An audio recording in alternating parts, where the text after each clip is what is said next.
नमस्कार, मी Amita one TV news मध्ये तुम्हा सर्वांचा स्वागत करते।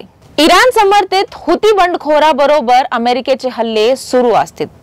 अमेरिकेचे राष्ट्राध्यक्ष डोनाल्ड ट्रम्प यांनी हुती बंडखोरावर केलेल्या हल्ल्याचा व्हिडिओ जारी केला आहे।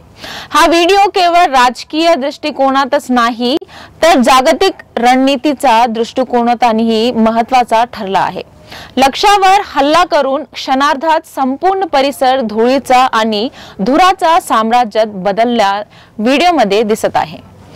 ड्रोन हल्ल्यात 25 सेकंदात 70 ते 80 हुती बंडखोर मारले गेले आहेत।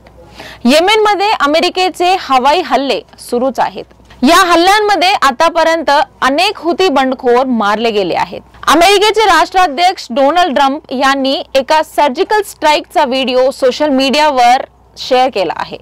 25 सेकंदाचा व्हिडिओ काही लोक एका वरतीवर उभे असल्याचे स्पष्टपणे दिसत आहे। त्यानंतर अचानक त्यांच्यावर हल्ला होतो। हल्ल्यानंतर मोठा स्फोट झाल्यानंतर केवळ धूर दिसत होता। या व्हिडिओ सोबत ट्रम्प यांनी कॅप्शन देखील दिला आहे, हे हुती बंडखोर हल्ला करण्यासाठी एकत्र आले होते। अरे रे, आता या हुती बंडखोराकडून कोणताही हल्ला होणार नाही। ते पुन्हा कधी आमचे जहाजे बुडवणार नाही, असं ट्रम्प यांनी आपल्या पोस्टमध्ये म्हटलं आहे। बॉम्ब फेकणारा फायटर जेटमधून हा 25 सेकंदाचा व्हिडिओ रेकॉर्ड करण्यात आला। 70 ते 80 लोक जमिनीवर गोल वर्तुळात उभे असल्याचे व्हिडिओमध्ये दिसत आहे। बॉम्ब टाकण्यासाठी वर्तुळाचा मध्यभाग निवडण्यात आला आहे। विमानातून काही सेकंदानंतर बॉम्ब टाकला। त्यानंतर मोठा स्फोट झाला आणि धुराचे लोट दिसत लागले।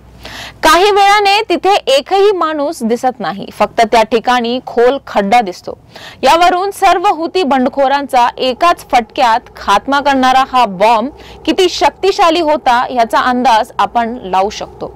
काही आठवड्यापूर्वीपासून येमेनमधील बंडखोर गटावर अमेरिकेने अनेक हल्ले सुरू केले आहे। हुती बंडखोराचा गटेला लाल समुद्रातील जहाजावरून केलेल्या हल्ल्यांना प्रत्युत्तर म्हणून हे हल्ले करण्यात आले होते।